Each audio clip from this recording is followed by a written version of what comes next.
Saudara-saudari yang terkasih, salah satu krisis zaman ini adalah kekurangan atau kehilangan teladan orang yang patut diikuti dan ditaati, pribadi yang menjadi ukuran dan takaran kehidupan moral dan spiritual. Siapakah yang patut menjadi pemimpin, guru, dan gembala kita? Mereka yang mampu mencerdaskan dan mencerahkan hidup kita, hingga kita dapat hidup sesuai dengan kehendak Allah. Yesus yang bangkit membuka pikiran para murid untuk mengerti kitab suci, untuk memahami misteri ilahi yang membangkitkan semangat hidup yang benar. Kita dipanggil juga untuk menjadi tanda petik guru dan gembala yang membuka pikiran anak-anak, murid-murid, orang-orang yang dipercayakan oleh Tuhan pada kegembalaan kita atau pada pemeliharaan dan bimbingan kita, sehingga mereka dapat mengerti kebenaran ilahi dan keutamaan manusiawi. Tapi kita diminta untuk mengalami terlebih dahulu. Ada ilustrasi kecil, seorang pastor paroki yang baru pindah ke kota kecil, berjalan-jalan di kota. Lalu ia bertemu dengan seorang anak sekolah, memakai seragam sekolah SD. Lalu ia bertanya, "Nak, di mana kantor pos?" Lalu anak itu berkata, "Di sana, Romo." Kaget. Loh, kok anak ini tahu saya Romo? Padahal kan baru. Dan ia tidak pernah lihat anak itu di gereja. "Kamu kok tahu saya?" "Ya, karena suka lihat Romo misa streaming." Dan tapi kamu kok nggak pernah ke gereja?" "Ya, saya ada." Bingung anak itu. Ya, menjawab, "Kamu Katolik?" "Katolik." Lalu, "Sudah, nanti kamu ke gereja. Kenapa kamu tidak sekolah malah keluyuran?" "Ke gereja, nanti saya tunjukkan jalan menjadi orang baik, jalan ke surga, supaya kamu rajin ke sekolah jadi anak baik." Lalu anak itu pergi dan berkata, "Romo, bagaimana Romo mau menunjukkan jalan saya ke surga? Jalan ke kantor pos saja tidak tahu." Saudara-saudari yang terkasih, Injil hari ini merupakan kelanjutan perjalanan dua murid Emmaus yang telah melihat Tuhan yang bangkit. Mereka bisa bersaksi karena memang sungguh mengalami diri sebagai saksi mata bagaimana Yesus mencerahkan mereka dan menjelaskan kitab suci dalam perjalanan. Yesus membuka pikiran akan sabda Allah.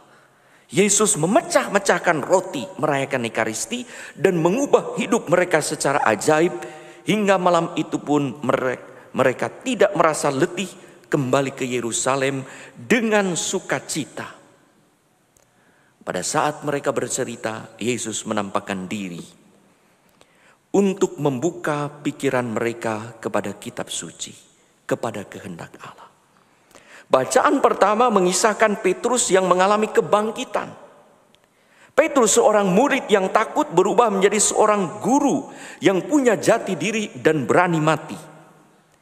Ia mengajak umat mengalami apa yang telah dialaminya, yaitu pertobatan, kebangkitan dari dosa karena salib Yesus Kristus.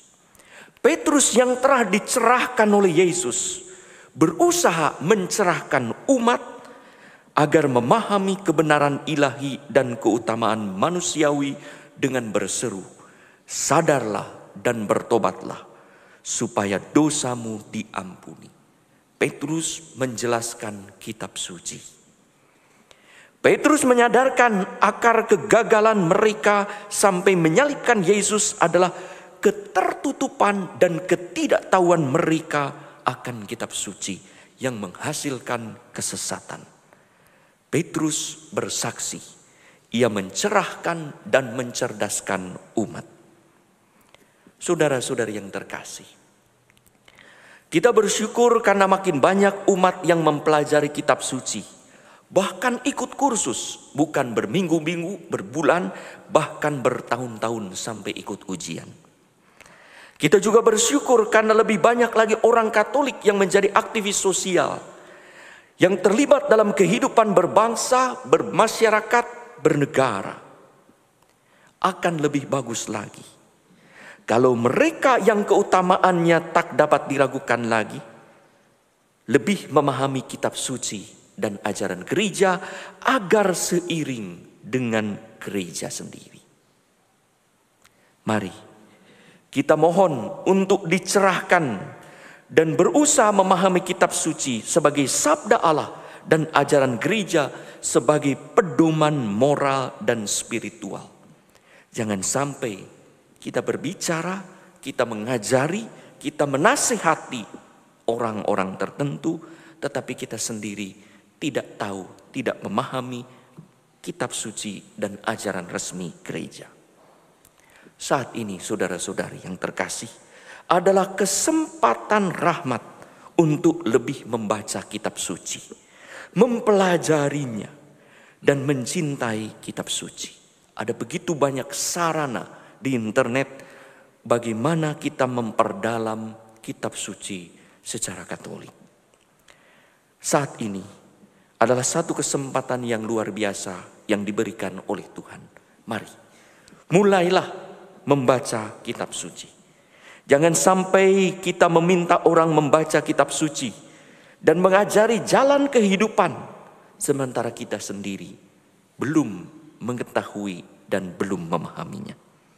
Mari saling mencerahkan dan saling mencerdaskan satu sama lain, agar kita lebih memahami kebenaran ilahi dan mempraktekkan keutamaan manusiawi.